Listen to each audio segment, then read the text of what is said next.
முதலில் உளவு கப்பல், இப்போது சீக்ரெட் கருவிகள். மாலத்தீவு கடலில் ஆட்டம் போடும் சீனா, பதற்றம்.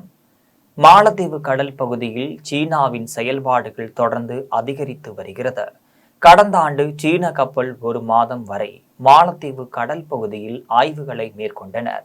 இப்போது அந்த கடல் பகுதி முழுக்க ஃபேடு எனப்படும் சாதனத்தை நிறுவவும் பணிகளில் சீன அரசு இறங்கியுள்ளது. இது இந்தியாவிற்கும் கடும் அதிருப்தியை ஏற்படுத்தியுள்ளது.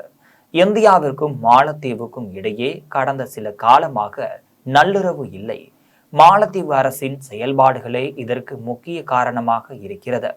இந்தியாவை ஒரு பக்கம் விமர்சிக்கும் அந்நாட்டு அரசு சீனாவுடன் நெருக்கம் காட்டி வருகிறது. இதற்கிடையே இந்திய பெருங்கடல் பகுதியில் மீனவர்களை ஒரே இடத்தில் திரட்டும் ஃபேட்ஸ் எனப்படும் சாதனங்களை நிறுவுவது குறித்து மாலத்தீவு அரசுடன் சீனாவும் பேச்சுவார்த்தை நடத்தி வருவதாக தகவல் வெளியாகியுள்ளது. இந்த சாதனங்கள் மீனவர்களின் நடமாட்டத்தை கண்காணிப்பது மட்டுமின்றி கடலில் ஏற்படும் வேதியியல் மற்றும் இயற்பியல் மாற்றங்களின் தரவுகளையும் சேகரிக்கும்.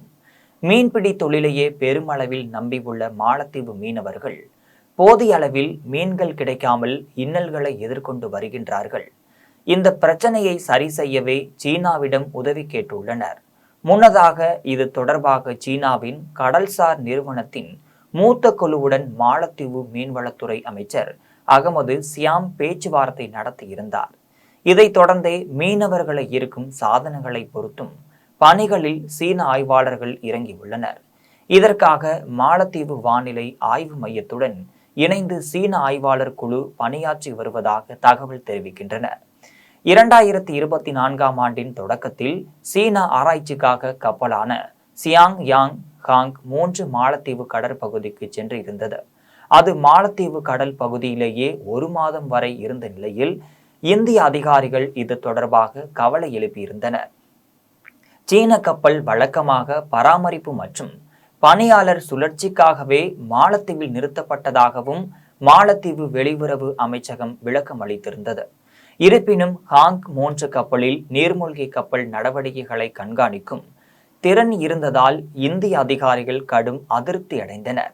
இந்த சூழலில் கடந்த பிப்ரவரி 19ஆம் தேதி கடல் ஆராய்ச்சி தொடர்பாக மாலத்தீவு அரசிற்கும் சீனாவின் தென் சீனா கடல்சார் ஆய்வு நிறுவனத்திற்கும் இடையே மற்றொரு ஒப்பந்தம் கையெழுத்தானது. இது சுற்றுச்சூழல் ஆய்வு தொடர்பான என்றே முதலில் சொல்லப்பட்டது. இருப்பினும் அறிவியல் ஆய்வுகள் என்ற போர்வையில் உளவு கருவிகள் நிறுவப்படலாம் என்ற அச்சம் உள்ளது. மாலத்தீவு என்பது இந்தியாவிற்கு மிக அருகே இருப்பதால் மாலத்தீவு கடல் பகுதியில் சீனாவின் செயல்பாடுகள் இந்தியாவிற்கு கவலை தருவதாகவே உள்ளன. ஏனென்றால் இந்தியாவின் லட்சத்தீவில் இருந்து வெறும் 70 கடல் மைல் தொலைவில் மாலத்தீவு அமைந்துள்ளது. மேலும் பன்னாட்டு கப்பல் போக்குவரத்திலும் இது முக்கிய பாதையாக உள்ளதால் இது ஆய்வை தாண்டி புவிசார் அரசியலை தீர்மானிப்பதிலும் இது முக்கிய பகுதியாக மாறியுள்ளது. இதன் காரணமாகவே சீனாவின் ஆய்வு கப்பலின் செயல்பாடு தொடர்பாக இந்தியா தொடர்ந்து அதிருப்தி தெரிவித்து வருகிறது.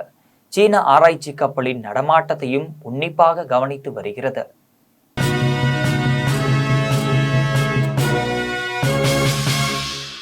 உடனுக்குடன் அப்டேட் தெரிந்து கொள்ள ஜெம் டிவி தமிழ் ஆப்பை இன்ஸ்டால் செய்யவும்.